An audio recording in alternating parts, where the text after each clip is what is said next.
رسول ہیں کہ ہم نے ایک کو دوسرے پر فضیلت دی۔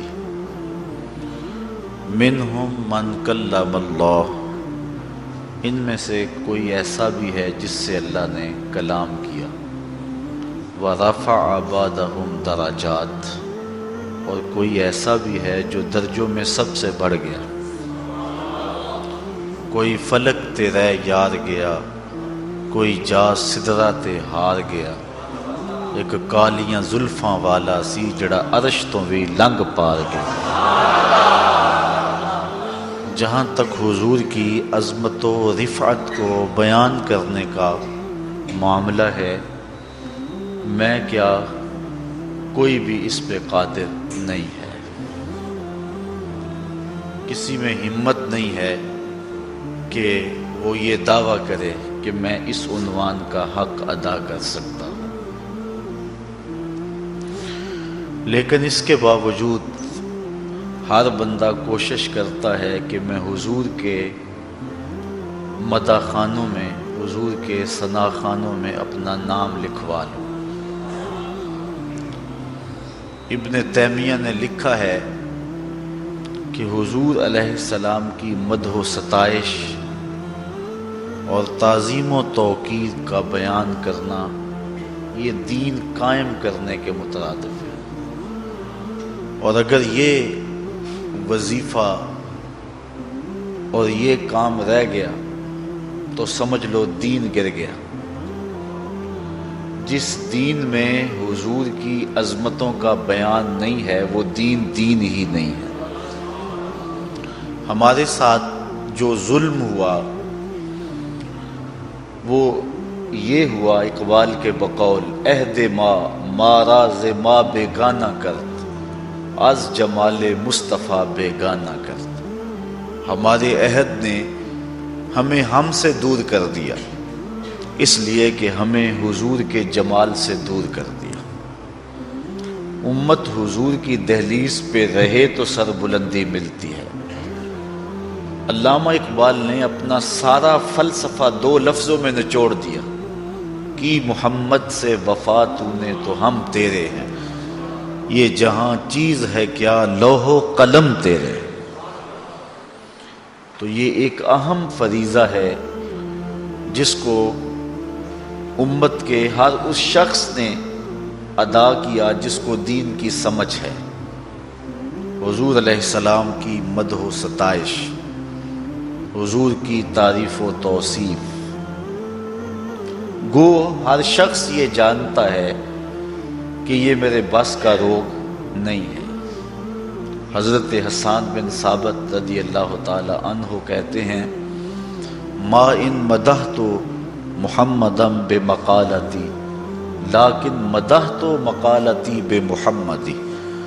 لوگوں میں اپنے شعروں سے حضور کی مدح نہیں کرتا، بلکہ جب حضور کا نام لیتا ہوں میرے شعروں میں حسن آ جاتا، میرے شعروں میں مٹھاس آ جاتی، میرے شعروں میں جمال پیدا ہو جاتا۔ تو کوئی اس کی طاقت نہیں رکھتا۔ حضرت عمر بن عاص رضی اللہ تعالی عنہ سے ایک طویل روایت مروی ہے جس کے اندر وہ اپنا قصہ اور حضور کے ساتھ وابستگی کی کہانی سناتے ہیں۔ اس کے دو لفظ سنیے، وہ فرماتے ہیں لو سئلت ان آصفہ ما اتقت۔ آپ فرماتے اگر تم مجھے پوچھو نا کہ حضور کے وصف بیان کرو تو میں کہوں گا میرے میں طاقت ہی نہیں ہے، میرے میں ہمت ہی نہیں ہے۔ اسی کی ظہوری نالے ساڈا کی بیان ہے، او دیاں تے صفتاں دا نات خاں قرآن ہے۔ صورتاں سپارے رنگ نبی دے جمال دا، لب کے لے آواں کتوں سونا تیرے نال دا۔ کسی میں یہ ہمت ہی نہیں ہے۔ میں اور آپ حیثیت ہی کیا رکھتے ہیں؟ اس امت کا سب سے بڑا شخص نبیوں کے بعد حضرت ابو بکر صدیق رضی اللہ تعالی عنہ، ان سے حضور نے ایک دن فرمایا یا ابا بکر لم یعرفنی حقیقتا غیر ربی۔ دو ٹوک فرما دیا، اے ابو بکر سن لو، میری حقیقت کو میرے رب کے علاوہ کوئی بھی نہیں جانتا، کوئی پہنچ سکتا ہی نہیں ہے۔ اللہ اکبر۔ کتاب کا نام ہے النبراس. یہ علامہ سعد الدین تفتازانی علیہ رحمہ کی مصنفہ شرح عقائد نصفیہ کی تشریح ہے جو علامہ عبدالعزیز فرہاروی رحمۃ اللہ تعالی علیہ نے تصنیف کی ہے. شرح عقائد نصفیہ ہمارے درس نظامی میں داخل ہے اور اتنی دیر تک عالم نہیں بنتا جب تک شرح عقائد نہیں پڑھ لیتا. اہل تشیع کے علاوہ جتنے بھی مکاتب فکر ہیں وہ شرح عقائد نصفیہ کو سبقاً پڑھتے ہیں. شرح عقائد کی تشریح ہے النبراس. اس میں لکھا ہے حضرت ابو الحسن رفاعی کا قول. کہتے ہیں ایک دن میں نے روحانی طور پہ پرواز کی اور اس میں کوئی اختلاف نہیں ہے کہ کوئی شخص روحانی طور پہ پرواز کر سکتا ہے، بہت اوپر جا سکتا ہے. امت میں اس میں اختلاف نہیں ہے. تو کہتے ہیں میں نے روحانی طور پہ پرواز کی حتی صعدت فی الفوقانیات، یہاں تک کہ میں بہت اونچا چلا گیا. ایک عرش آیا، دوسرا عرش آیا، تیسرا عرش آیا، حتیٰ کہ میں 7 لاکھ عرش عبور کر گیا. عرش ایک نہیں ہے، عرش کئی ہیں. عرش عالم امر اور عالم امکان کے اندر عالم برزخ ہے. جب اللہ تعالیٰ دنیا پہ اپنی کوئی تجلی ڈالنا چاہتا ہے تو پہلے عرش پہ ڈالتا ہے.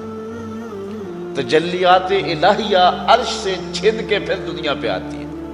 اگر ڈائریکٹ آ جائیں تو کوئی تاب ہی نہ لا سکے. یہی بہتر ہے کہ وہ پردے میں روح پوش رہے، وہ اگر پردہ اٹھا دے تو کسے ہوش رہے. تو عرش عالم برزخ ہے اور عرش ایک نہیں ہے، عرش کئی ہیں. تو حضرت ابو الحسن رفاعی کہتے ہیں میں نے روحانی طور پہ پرواز کی حتی صعدت فی الفوقانیات، یہاں تک کہ میں فوقانیات میں چلا گیا. 7 لاکھ عرش عبور کیے. پھر آواز آئی ابو الحسن رفاعی کدھر آ رہے ہو؟ تو میں نے عرض کی مالک معراج کی رات جس عرش کی چھاتی پہ میرے محبوب کے قدم لگے تھے میں اس عرش کی تلاش میں نکلا ہوں. نہ سفر بشرط مال ہے، نہ طلب بقید سوال ہے، فقط ایک سیری ذوق کو میں بھٹک رہا ہوں کہاں کہاں. میرے دل کی یہ خلوتیں کئی بار سج کے اجڑ گئیں، مجھے بارہا یہ گما ہوا تم آ رہے ہو کشاں کشاں. کہا میں تو اس عرش کی تلاش میں ہوں کہ معراج کی رات جس عرش کی چھاتی پہ میرے محبوب کے قدم لگے تھے.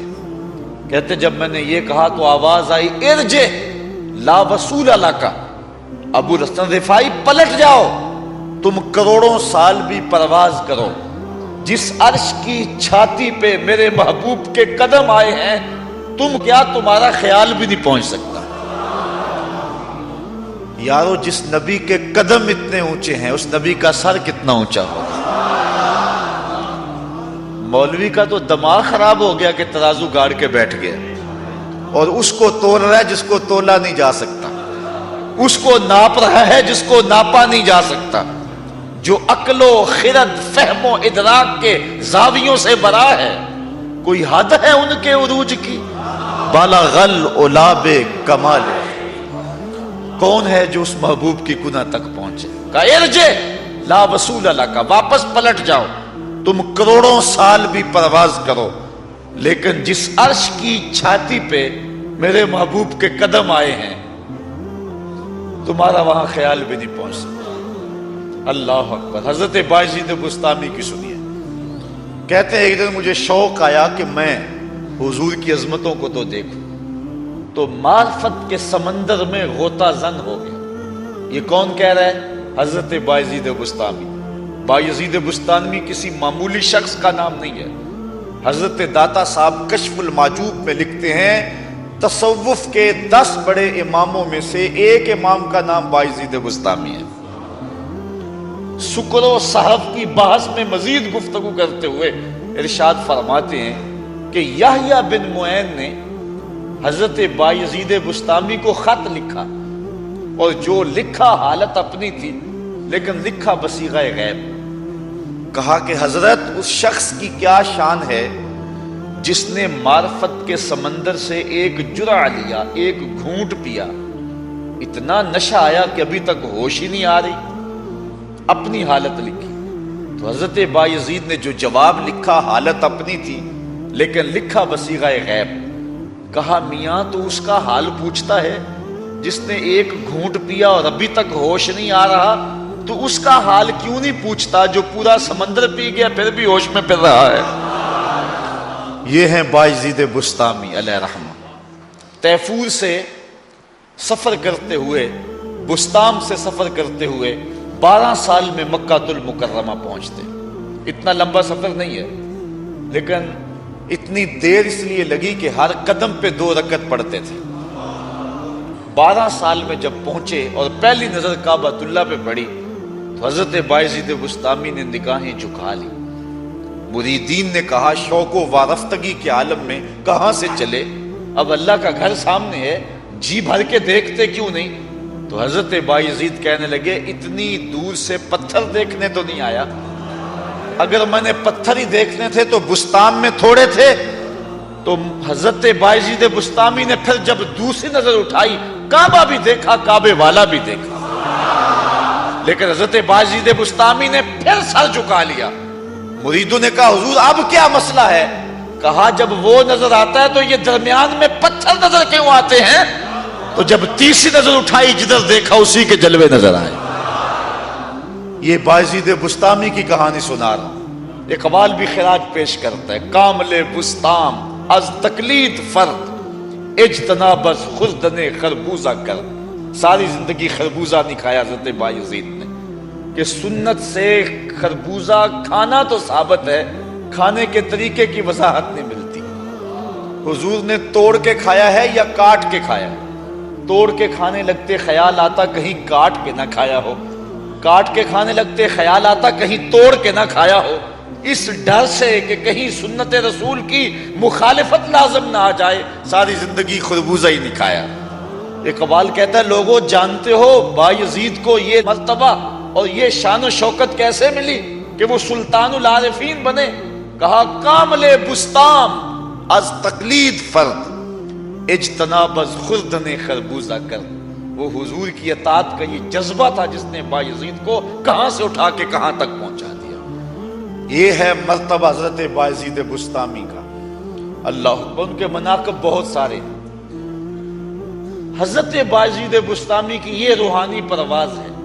کہتے ہیں ایک دن مجھے شوق ہوا کہ میں حضور کی عظمت دیکھوں، تو معرفت کے سمندر میں غوطہ لگایا۔ جہاں میری حد ہو رہی تھی، جہاں میری منتہائی پرواز تھی، جہاں میں ختم ہو رہا تھا، جہاں میری وناس تھی اور آقا کریم کی بھی الف لام میم تھی، جہاں میں ختم ہو رہا تھا اور مصطفیٰ بھی شروع ہو رہے تھے، فائزہ بینی و بینہا الف و حجاب من نور، میرے نقطہ انجام اور ادھر نقطہ آغاز کے درمیان 1000 نور کا پردہ آ گیا۔ لو دنوتو خطوتاً لہ ترکتو، اگر میں ایک قدم بھی آگے بڑھتا تو جل کے راکھ ہو جاتا۔ جس نبی کے قدم اتنے اونچے ہیں اس نبی کا سر کتنا اونچا ہوگا۔ اللہ اکبر۔ یہ ہیں حضرت بایزید بسطامی۔ تو کون حضور کی عظمت کو بیان کرے؟ حضرت امام بوصیری علیہ رحمہ فرماتے ہیں دا مدعته النصارى فی نبیہم وحکم بما شئت مدعا فیہ وحتکمی۔ فرمایا جو نصارہ نے اپنے نبی کے بارے میں کہا وہ نہ کہنا، انہیں خدا کہہ دیا، ابن اللہ کہہ دیا۔ جو عیسائیوں نے اپنے نبی کے بارے میں کہا بس وہ نہ کہنا، کہا حضور کی شان میں پھر جو کہہ سکتا ہے کہہ دے، اور تو جو کہے گا حضور اس سے بھی اونچے۔ حضرت شاہ ولی اللہ محدث دہلوی رحمت اللہ تعالی علیہ فرماتے ہیں کہ آپ کے مادے کی آخری حالت عجز ہے۔ جو حضور کی مدح کرتا ہے تو اس کی آخری حالت کیا ہے؟ عجز۔ وہ کہتا ہے میری بس، میں نہیں پہنچ سکتا۔ آپ جانتے ہیں غالب وہ حسن کا نقشہ کھینچنے میں ماہر ہے، بلکہ اللہ نے اس کو جو تغزل میں ملکہ دیا ہے وہ کم ہی کسی کو حصہ ملا، اور اسے اپنے بیانوں، اپنی گفتگو اور اپنی شاعری پہ ناز بھی تھا۔ خود کہتا ہے ذکر اس پری بش کا پھر بیاں اپنا تھا، بن گیا رقیب آخر جو راستہ اپنا تھا، آگے ہی دام شنیدن جس قدر چاہے بچا، مدعا ان کا ہے اپنے عالم تقریر کا، چاہیے اچھوں کو جتنا چاہیے، یہ اگر چاہیں تو پھر کیا چاہیے، چاہتے ہو خوب روحوں کو اسد آپ کی صورت تو دیکھا چاہیے، بات کرنے کا ڈھب بھی ہے، اسلوب بھی ہے، شاعری کا جمال بھی ہے، تغزل کا حسن بھی ہے، لیکن جب کہا گیا نا لکھ حضور کی ثنا تو قلم پھینک دیتا ہے اور کہتا ہے غالب ثنائے خواجہ بیزداں گذاشتے کہاں ذات پاک مرتبہ دان محمد است۔ کہا غالب میں کیسے لکھوں جب جانتا نہیں تو لکھوں کیسے، جو خدا جانتا ہے محبوب کی مدح بھی وہی کر سکتا ہے۔ تو یہاں مادح کی، مدح کرنے والے کی آخری حد یہ ہے کہ وہ کہتا ہے میری بس لا یمکن الثناء کما کان حقہ، بعد از خدا بزرگ توئی قصہ مختصر، ہم نے اپنے بڑوں سے سنا ہے ایک اللہ ہی ان سے بڑا ہے۔ اللہ اکبر۔ تو کسی کے اندر ہمت نہیں ہے کہ حضور علیہ السلام کی عظمتوں کا ادراک کر سکے۔ ابن حاج علیہ رحمہ فرماتے ہیں حضور جس شہر میں رہتے تھے، شہر مدینہ، کہ کہتے ہیں شہر مدینہ کی عظمتوں کی حد نہیں ہے یار، جن جگہوں پہ اور جن خاک کے ذروں پہ حضور کے قدم لگے تو اس کی مدح اس شہر کی بیان نہیں ہو سکتی، پھر محمد عربی کی عظمتوں کو کون بیان کر سکتا ہے؟ لیکن اس کے باوجود ہر بندہ یہ سعادت سمجھتا ہے کہ میں حضور کی مدح کروں۔ وہ کیوں؟ اس لیے کہ جو حضور کی مدح کرے، حضور کی تعریف کرے، عظمتوں کو بیان کرے، وہ اللہ کا بھی محبوب بن جاتا ہے، محبوب خدا کا بھی محبوب بن جاتا ہے، اور یہ سعادت مندی ہے، اور حضور اسے نوازتے ہیں۔ یہ شرف ہے جو پانے کے لیے ہر مادے بے تاب ہوتا ہے۔ حضرت نبی رحمت صلی اللہ علیہ وآلہ وسلم نے جب فتح مکہ کے موقع پہ عام معافی کا اعلان کر دیا، لیکن کچھ لوگ تھے جن کے بارے میں حضور نے فرمایا کہ یہ اگر پکڑے جائیں تو ان کو چھوڑنا نہیں۔ ان میں ایک کعب بن زہیر بھی تھا۔ تو کعب بن زہیر کسی طرح چھپ کے حضور کے پاس آ گیا اور حضور کے سامنے بیٹھ کے کہتا ہے اگر کعب بن زہیر کو ڈھونڈ لائیں تو معاف کر دو گے؟ تو حضور نے فرمایا کعب تو آج ہو گیا ہے، جا معاف کر دیا، تو آج ہو گیا، جا میں نے معاف۔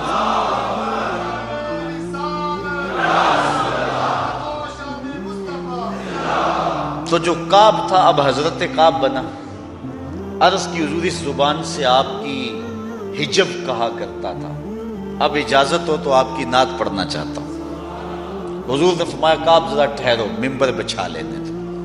ممبر بچ گیا، حضرت کعب ممبر پہ بیٹھ گئے اور انہوں نے اپنا مشہور قصیدہ پڑھا بانت سوات، اور جب اس شعر پہ پہنچے ان الرسول لنور یستضاء بہ مہند، ان الرسول لنور، بغیر کسی شک کے، بغیر کسی شبہ کے اللہ کے رسول نور ہیں۔ یستضاء بہ، ایسا نور جس سے پورا زمانہ چمک رہا ہے۔ مہند من سیوف اللہ مسلول، یہ اللہ کی تنی ہوئی تلوار ہے۔ اللہ اکبر۔ شاید اعلیٰ حضرت اسی کا ترجمہ کیا ہے، چمک تجھ سے پاتے ہیں سب پانے والے، میرا دل بھی چمکا دے۔ حضرت کعب بن زہیر نے جب یہ شعر پڑھا نا تو روایات میں آتا ہے حضور نے اپنی چادر اتار کے حضرت کعب بن زہیر پہ پھینک دی، پھر ساری زندگی اس چادر کو حضرت کعب نے اپنے سینے سے لگائے رکھا۔ حضرت امیر معاویہ رضی اللہ تعالی عنہ نے حضرت کعب سے کہا 10,000 درہم لے لو، یہ چادر دے دو۔ اس دور میں 10,000 درہم کتنی قیمت بنتی ہے؟ کہا یہ نہیں میں دے سکتا۔ اور جب حضرت کعب بن زہیر کا انتقال ہوا تو حضرت امیر معاویہ رضی اللہ تعالیٰ عنہ نے 20,000 دراہم کے اندر اس چادر کو ان کے خاندان سے خریدا، اور پھر جب بھی کوئی بادشاہ تخت نشین ہوا کرتا تھا تو اعزاز یہ تھا کہ وہ چادر اڑا کرتا تھا۔ ایک اور صحابی ہیں حضرت نابغہ جادی رضی اللہ تعالیٰ عنہ، بڑی طویل عمر پائی ہے۔ انہوں نے حضور کی شان میں لب کھولے اور شعر کہے اور کہتے گئے، حتیٰ کہ 200 شعر حضور کی شان میں کہے، 200 اشعار حضور کی شان میں کہے۔ پھر آقا کریم علیہ السلام نے ان کے لیے دعا دی.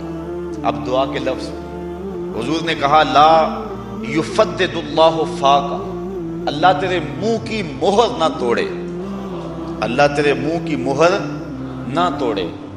آپ کی عمر 100 سال سے زیادہ ہو گئی تھی لیکن دانت سلامت تھے. حضرت قرز بن اسامہ کہتے ہیں میں نے خود دیکھا حضرت نابغہ جاتی کو، ان کے دانت بڑھاپے میں بھی اولوں کی طرح چمکدار تھے، کیونکہ حضور نے جو دعا دی تھی کہ اللہ تیرے منہ کی مہر کو نہ توڑے. حضرت حسان بن ثابت رضی اللہ تعالی عنہ حضور کی مدح کیا کرتے تھے، حضور کی تعریف کیا کرتے تھے، عظمتوں کا بیان کیا کرتے تھے، اور آقا کریم ان کو دعا دیتے اللہم ایدہ بروح القدس، اے اللہ روح القدس سے ان کی مدد فرما. اللہ اکبر. تو صاحبو یہ اعزاز ہے، یہ ہماری تکریم ہے کہ ہم اس سعادت مندی کو حاصل کریں. اور آج اسی عنوان سے جو ہے ہم نے یہ بزم سجائی. گو ممکن نہیں ہے لیکن سعادتوں کو حاصل کرنے کے لیے آج ہم یہاں جمع ہوئے ہیں. میں آپ کے سامنے حضور کی عظمتوں پر مشتمل 4-5 احادیث رکھنا چاہوں گا اور آپ کی توجہ اس کی طرف مبذول کرنا چاہوں گا. حضور علیہ السلام ہماری مدح و ستائش کے اور ہمارے بیان کے محتاج نہیں ہیں، بلکہ حضور کا تو نام ہی ایسا ہے جب زبان سے نام لو تو حضور کی مدح ہو جاتے. محمد کا معنی ہے اللہ یحمد حمدا بعد حمد، محمد وہ ہوتا ہے جس کی بار بار تعریف کی جائے. اچھا کافروں نے کہا کہ یار عجیب بات ہے، تم محمد بھی کہتے ہو اور عیب بھی لگاتے ہو. محمد تو ہوتا ہی وہ ہے جس کی بار بار تعریف ہو، اور تم ساتھ یہ لفظ بھی بولتے ہو، ساتھ برا بلا بھی کہتے ہو. ایک کام کرو نا، اہل لغت ہو، یا تو لفظ محمد کہنا چھوڑ دو یا عیب لگانا چھوڑ دو. انہوں نے کہا کہ عیب لگانا تو نہیں چھوڑیں گے، چلو ہم لفظ محمد آج کے بعد نہیں بولیں گے. اپنے طور پہ نام بدل کے مزمم کہنا شروع کر دیا. مزمم کا معاذ اللہ معنی بار بار مذمت کیا گیا. کسی نے سنا حضور کی خدمت میں حاضر ہوا، مکی دور تھا، مسلمان انتہائی کمزور تھے، آ کے کہا حضور وہ مزمم کہہ کے گالیاں دے رہے ہیں. تو حضور علیہ السلام نے فرمایا آپ نے دیکھا نا اللہ نے قریش کے منہ کو کس طرح موڑ دیا. یشتمون مزمما ویلعنون مزمما وانا محمد. کہا وہ کسی مزمم کو گالیاں دے رہے ہیں، میرے رب نے مجھے محمد بنایا. وہ کسی مزمم کو برا بھلا کہہ رہے ہیں لیکن میرے رب نے تو مجھ کو محمد بنایا. تو حضور کا نام ہی ایسا ہے، اگر کوئی اور لفظ نہ بھی بولے، نام ہی لے حضور کا، اللہ اکبر، حضور کا نام ہی لے تو یہ حضور کی مدح و ستائش ہے اور حضور کی عظمتوں کا بیان ہے. حضور نبی رحمت صلی اللہ علیہ وسلم نے اپنی مدح خود فرمائی اور اپنی عظمتوں کا بیان صحابہ کے سامنے رکھا. حضور نے ارشاد فرمایا ان اللہ اصطفیٰ کنانہ من ولد اسماعیل واصطفیٰ قریش من کنانہ واصطفیٰ من قریش بنی ہاشم واصطفانی من بنی ہاشم. اللہ نے ساری اولاد آدم سے کنانہ کو منتخب فرمایا، پھر کنانہ سے اللہ تعالیٰ جل شانہ نے قریش کا انتخاب کیا اور قریش سے بنو ہاشم کا انتخاب کیا اور فرمایا اللہ نے بنو ہاشم سے محمد کا انتخاب کیا، میرا انتخاب کیا. تو اس پوری کائنات میں قدر و منزلت کے اعتبار سے سب سے اشرف اور سب سے افضل اور درجوں کے اعتبار سے سب سے اونچے شخص کا نام محمد مصطفیٰ صلی اللہ علیہ وسلم. حضرت انس رضی اللہ تعالیٰ عنہ سے روایت ہے قال قال رسول اللہ صلی اللہ علیہ وسلم انا اکثر الانبیاء تبعا یوم القیامہ وانا اول من یقرع باب الجنہ. صحیح مسلم کے اندر روایت ہے، حضور نے فرمایا قیامت کے دن سب سے زیادہ جس کے تابعین اٹھیں گے، جس کے اتباع کرنے والے اٹھیں گے اور حشر کے میدان میں جس کے غلاموں کا ہجوم زیادہ ہوگا، فرمایا وہ میں ہوں. ایک حدیث میں آتا ہے حضور نے فرمایا جنت میں کل 120 صفیں ہیں، جنت میں کل صفیں جو ہیں وہ 120 ہیں، اور فرمایا 80 صفیں صرف میری امت کی ہوں. آدم علیہ السلام سے لے کے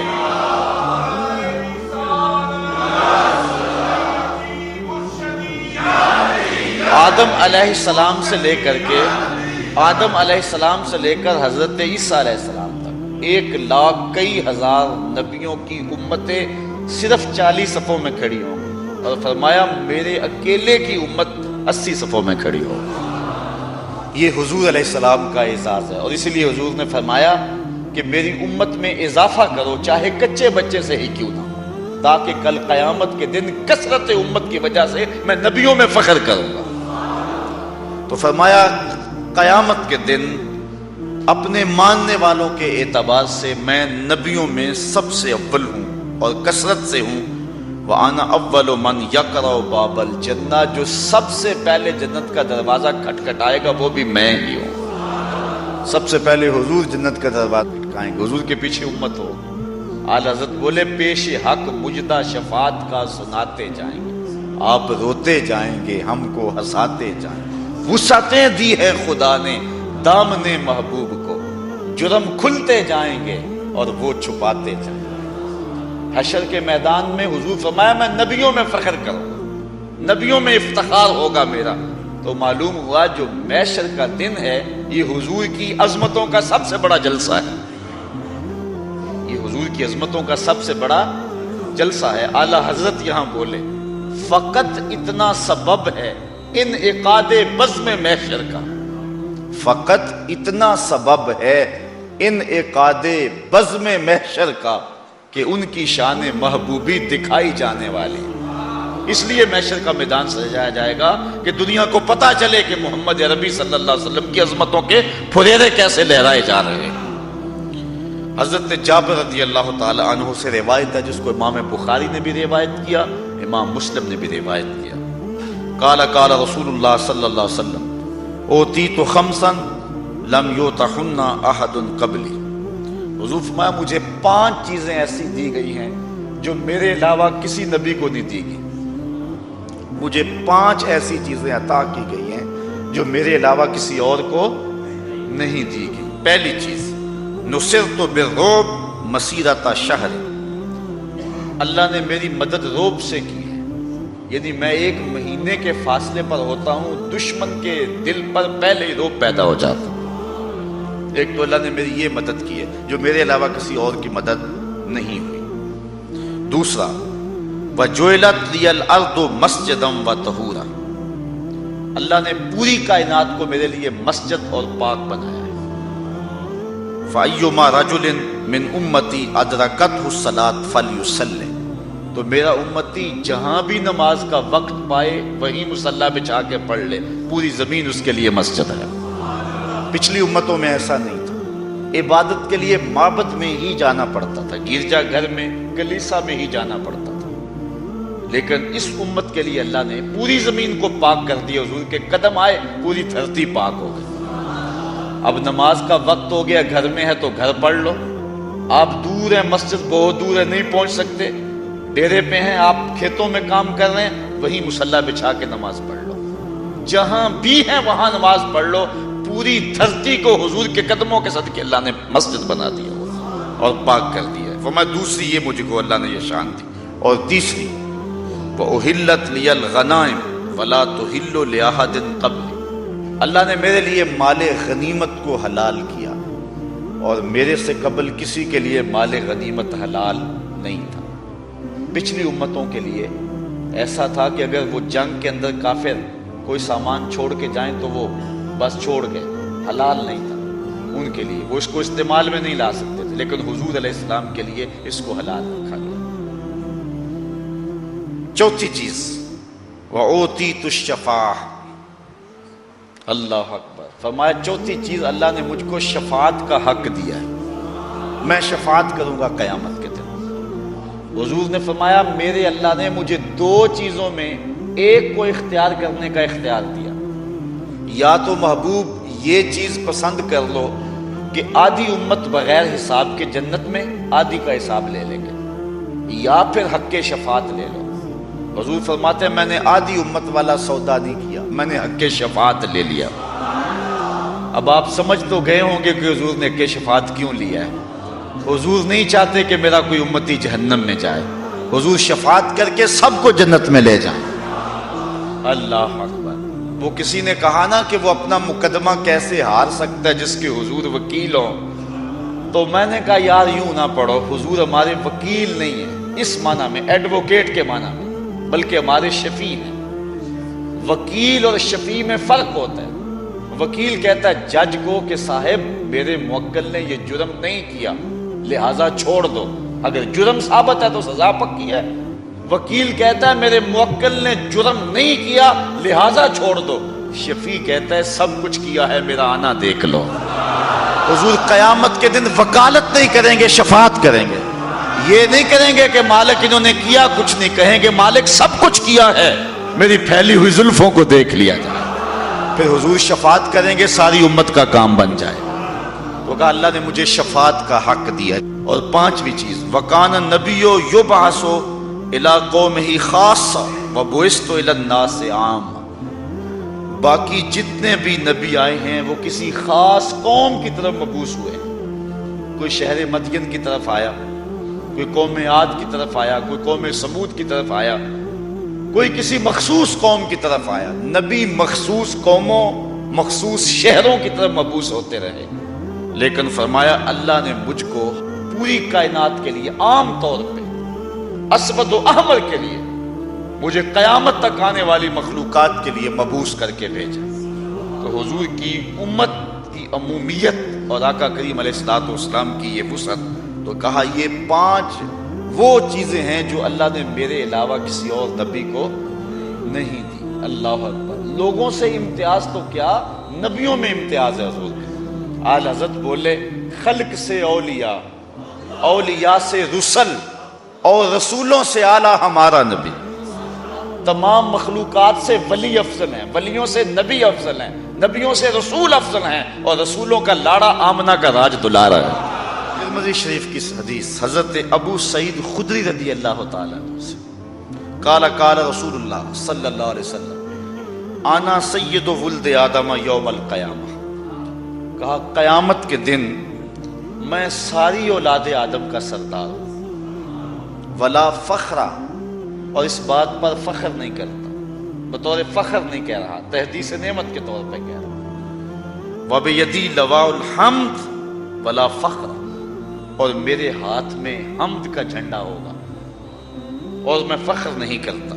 وما من نبی یومئذ آدم ومن سواه الا تحت لوائی، اور حضرت آدم علیہ السلام سے لے کر حضرت عیسیٰ تک جتنے نبی ہیں سارے میرے جھنڈے کے سائے تلے ہوں گے۔ ولا فخر، لیکن میں فخر نہیں کرتا۔ وانا اول من تنشق عنہ الارض ولا فخر، اور میں وہ شخص ہوں کہ جس کی سب سے پہلے قبر کشادہ ہو اور سب سے پہلے قبر سے باہر میں جلوہ فراز ہوں، ولا فخر، اور میں فخر نہیں کرتا۔ اچھا، اس پر صرف ایک نقطہ آپ کے سامنے رکھنا ہے جس کو ملا علی قاری علیہ الرحمہ نے اس حدیث کی تشریح میں لکھا۔ حضور فرمایا سارے نبی میرے جھنڈے کے سائے تلے ہوں گے، لیکن میں اس پہ فخر نہیں کرتا۔ تو ملا علی قاری فرماتے ہیں بات تو فخر والی ہے، کرتے کیوں نہیں؟ حضرت آدم ابو البشر، انسانیت کا نقطۂ آغاز، مسجود الملائک، جھنڈے کے سائے تلے کھڑے ہوں، بات فخر والی ہے کہ نہیں؟ نبی جھنڈے کے سائے تلے کھڑے ہوں، فخر والی بات ہے کہ نہیں؟ ایک زمانہ تھا کہ مجھے ایک شخص نے کہا کہ میری والدہ انتقال کر گئی، تو چہلم کا ختم ہے، تو میں چاہوں گا کہ آپ آئیں اور خطاب کریں۔ چونکہ سفر 3-4 گھنٹے کا ہے، میں نے معذرت چاہی، مصروفیات بھی بہت ساری تھی، تو اس نے اصرار کیا لیکن میں نہ مانا۔ تو اس نے کہا کہ میں ایک بات آپ کو بتاتا ہوں، پھر آپ رہ نہیں سکتے، ضرور آئیں گے۔ میں نے کہا بتائیے۔ تو کہنے لگا کہ میرے والدہ کی تقریب ختم چہلم کے اندر بڑے نامور لوگ آ رہے ہیں، اور ان میں ایک ایٹمی سائنسدان بھی آ رہے ہیں جن کو دیکھنے کا مجھے بھی شوق تھا۔ تو میں آرزو میں وہاں چلا گیا، تو میں جا کے اس شخص کو دیکھا کہ اس کے پاؤں زمین پہ نہیں لگ رہے تھے، حالانکہ ختم تھا ماں کا، اور ماں چلی جائے تو جہان اجڑ جاتا، لیکن خوشی سے اس کے زمین پر پاؤں نہیں لگ رہے تھے کہ اعلیٰ فوجی اور سول حکام میرے گھر میں ہیں، اور ایک عالی نسب سائنسدان جس پہ ناز ہے وطن کو، وہ بھی میرے گھر کے اندر مہمان آیا ہوا ہے۔ تو وہ اس بات پہ ناز کرتا تھا، اور میں بھی جب گفتگو کرتا تھا تو میں بھی ناز کرتا تھا، یار جس کے گھر میں ایک ایٹمی سائنسدان آئے اس کا تو قد جو ہے وہ اونچا ہو جائے اور تو فخر کرے، تو جس کے جھنڈے کے سائے تلے نبی کھڑے ہوں وہ فخر کیوں نہ کرے؟ لیکن فرمایا ولا فخر، میں فخر نہیں کرتا۔ ملا علی قاری کہتے ہیں حضرت آدم جھنڈے کے سائے تلے کھڑے ہیں، بات تو فخر والی ہے نا، کہا ولا فخر، میں فخر نہیں کرتا۔ حضرت ابراہیم اللہ کا جلیل القدر نبی، جلتی ہوئی آگ کے شعلوں میں ہنس کے بات کرنے والا، بیٹے کی گردن پہ چھری رکھ دینے والا، رب کی رضا کے لیے جھنڈے کے سائے تلے کھڑا ہو، بات فخر والی ہے کہ نہیں؟ سرے طور خدا سے ہم کلام ہونے والا کلیم اللہ، ہاتھ میں عصا ہے، سر پہ امامہ ہے، فرعون کا دربار ہے، اللہ کا نبی کھڑا ہو کے تبلیغ فرما رہا ہے۔ حضرت موسیٰ جھنڈے کے سائے تلے کھڑے ہوں، بات فخر والی ہے کہ نہیں؟ ماں کی گود میں اپنی نبوت کا اعلان کرنے والا، انی عبد اللہ آتانی الکتاب وجعلنی نبیا، حضرت عیسیٰ بن باپ کے پیدا ہونے والے، روح اللہ جھنڈے کے سائے تلے کھڑے ہوں، بات فخر والی ہے کہ نہیں؟ ماہ خوباں شہنشاہ حسینہ، جس کے چراغے حسن سے پورا مصر چمک اٹھا، جناب یوسف جھنڈے کے سائے تلے کھڑے ہوں، بات فخر والی ہے کہ نہیں ہے؟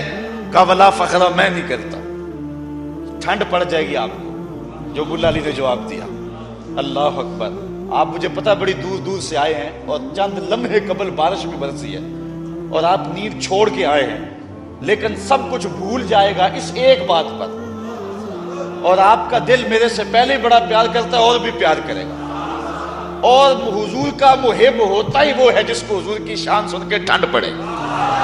حضرت شیخ مہدی الفاسی فرماتے ہیں حضور کی عظمتیں سن کر جس شخص کے کلیجے میں ٹھنڈ نہیں نہ پڑتی، اس کے سینے میں دھڑکنے والا دل کسی مومن کا دل ہی نہیں ہے۔ یہ ہو ہی نہیں سکتا کہ حضور کا ذکر ہو ٹھنڈ نہ پڑے۔ روح رقص کرتی ہے جب کسی کے لبوں پہ نام محمد آتا ہے۔ اللہ اکبر۔ ملا علی قاری فرماتے ہیں کہ یار بات تو فخر والی ہے، نبی جھنڈے کے سائے تلے کھڑے ہیں، ماہ خوباں شہنشاہ حسینہ جناب یوسف جھنڈے کے سائے تلے کھڑا، حضرت ابراہیم جھنڈے کے سائے تلے کھڑے، حضرت نوح علیہ السلام آدم ثانی جھنڈے کے سائے تلے کھڑے، بات تو فخر والی ہے، کرتے کیوں نہیں؟ کہا ولا فخر، میں نہیں کرتا۔ کہا جب بات فخر والی ہے تو کرتے کیوں نہیں؟ تو اس کے جواب میں لکھتے ہیں حضور فخر کیوں کریں؟ یہ تو نبیوں کے لیے فخر کی بات ہے کہ حضور کے جھنڈے کا سایہ مل گیا۔ کہا میں فخر کیوں کروں؟ یہ فخر کریں، انہیں میرے جھنڈے کا سایہ مل گیا ہے۔ فخر کا دل میں دریچہ باز کرنا چاہیے، اس شعر کو سمجھ لیں اور لطف لیں۔ فخر کا دل میں دریچہ باز کرنا چاہیے، جن کا تو آقا ہے ان کو ناز کرنا چاہیے، جن کا تو آقا ہے ان کو۔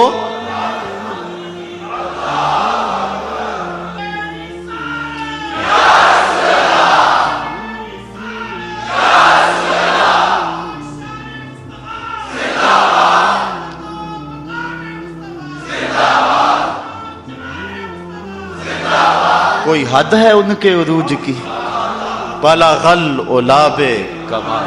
کہا میں فخر کیوں کروں؟ فخر تو یہ کرے جنہیں میرے جھنڈے کا سایہ مل گیا۔ یار جنہیں حضور کے جھنڈے کا سایہ ملا وہ نبی ہو کے فخر کرے، تو پھر میں اور آپ فخر کیوں نہ کریں؟ میری خوش قسمتی میں تیرا امتی، میری خوش قسمتی میں تیرا۔ نبیوں نے آرزو کی، 12 نبیوں نے تمنا کیا کہ حضور کی امت سے ہو جائے۔ ہم نے کوئی تمنا کی، کوئی آرزو کی، کوئی منت مانی، کوئی راستہ دیکھا، کوئی انتظار کیا، آنکھیں پتھرائیں، کیا ہوا؟ سوئے تھے مقدر جاگے۔ مسجد سے مولوی صاحب کو بلا لائے گھر والے، اور انہوں نے کان میں آ کے بشارت دی مبارک کو آقا کا غلام بن کے آ رہا ہے۔ اس لیے میں کہا کرتا ہوں شاہوں سے ملا ہے نہ تونگر سے ملا ہے، اللہ کا عرفان اسی در سے ملا ہے، اوروں کو ملا ہے تو مقدر سے ملا ہے، مجھ کو تو مقدر بھی تیرے در سے ملا۔ یہ میرا احساس، یہ آپ کا احساس۔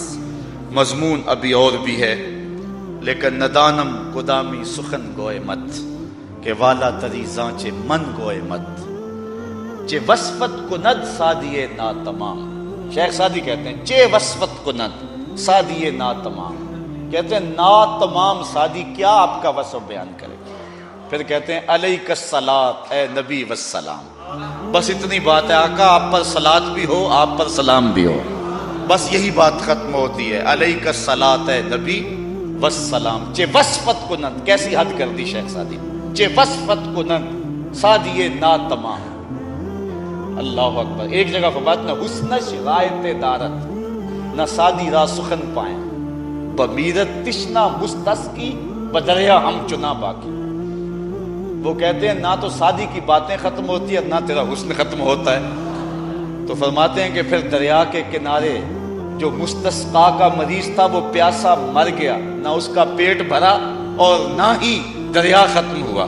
ساری زندگی بھی لگے رہیں حضور کی عظمتوں کا بیان بھی ممکن. پھر ظہوری کا شعر یاد آیا, اسی کی ظہوری نالے ساڈا کی بیان ہے او دیاں تے صفتاں دا نات خاں قرآن ہے سورتاں سپارے رنگ نبی دے جمال دا لب کے لے آواں کتھوں سونا تیرے نال دا. یہ کسی ساتھی نے مجھے پتھر دیا ہے, بڑے واضح اور جلی حروف میں حضور کا نام لکھا ہے. کیا ہی شان احمدی کا چمن میں ظہور ہے, ہر گل میں ہر شجر میں محمد کا نور ہے. بلکہ امام غزالی نے تو ایک بڑی خوبصورت بات کہی.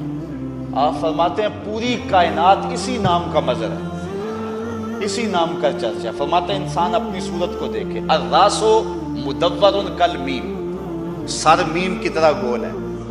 والیدان کل ہا, دونوں ہاتھ ہا کی طرح. والبطن کل میم ثانی, پیٹ دوسرے میم کی طرح. والرجلان کل دال, ٹانگیں دال کی طرح. تم انسان بنے پھرتے ہو, وہ نام محمد کا نقشہ دیکھ رہا. کہتے آؤ اپنی نماز کو دیکھو. القیام کل الف, نماز کے اندر جو قیام ہے یہ الف کی طرح ہے. والرکوع کل ہا, رکوع ہا کی طرح ہے. والسجدہ تو کل میم, سجدہ میم کی طرح ہے. والتشہد کل دال, تشہد دال کی طرح ہے. تم نماز پڑھ رہے ہو, وہ نام احمد کا نقشہ دیکھ رہا ہے. گلی گلی میری یاد بچھی ہے, پیارے رستہ دیکھ کے چل. گلی گلی میری یاد بچھی ہے, پیارے رستہ دیکھ کے چل. مجھ سے اتنی وحشت ہے تو میری حدوں سے دور نکل. کبھی کہیں نام نظر آتا, کبھی کہیں نام نظر آتا ہے. اسی نام کے چرچے ہیں, اسی کے پھریرے لہرائیں گے اور اسی کی برکتیں. یہ نام کوئی کام بگڑنے نہیں دیتا, یہ نام کوئی کام بگڑنے نہیں دیتا, بگڑے بھی بنا دیتا ہے. نام محمد صلی اللہ علیہ وسلم.